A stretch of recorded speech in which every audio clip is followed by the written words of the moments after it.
Hi guys, today we're going to look at how to find if you have a love marriage on your hand. Shri asked the question, can you make a video on how to find if you're going to have a love marriage on your hand? Okay, so to explain a little bit about what she's talking about, in India they've got the concept of love marriages, and that's basically where your parents or your loved ones set up your relationship for you. Whereas in the West, you've got the idea of a love marriage, which is where you meet your partner and then you guys tie the knot. And in India today, they're sort of in the middle of the two different worlds there. You can either be married through an arranged system or you can be married because you meet someone. Today we're going to use Palmistry to find which of the two methods you're going to use to find your partner. Now let me just say that the answer I'm about to give you is not definitive. It works only about 80% of the time. And the reason for that is because in the ancient world, in India, when palmistry was being developed, it was just assumed that everyone would come into an arranged marriage. The concept of a love marriage didn't actually exist there. So this isn't ancient traditional palmistry we're looking at. We're looking at more the modern palmistry systems here.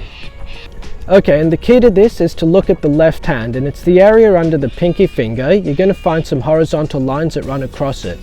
Now the thick lines over here, these are for your spouse, and the thin lines are for boyfriends. And by the way, this works for both genders, for men looking for women looking for men, and either combination in between there as well.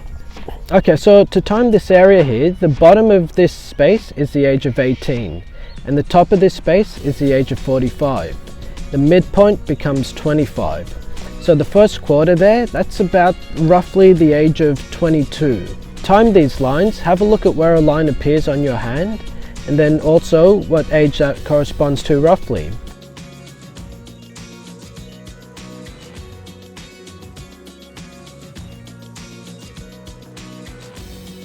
So if you have a weak line on the left hand that becomes a strong line on the right hand, that means that you find somebody that you form a strong emotional bond with, and then on the right hand, at the age that that line becomes thick, that's where you form a lifelong connection to them.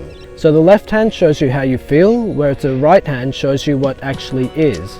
And playing around with this combination a little bit, a weak line on the left hand that gets thicker on the right hand, like a year or two later, will show you a love marriage. Alright guys, that's my take on how to find the love marriage on your hand. It's not definitive as I said, but it works more often than not, and I hope it helps you guys. Thank you.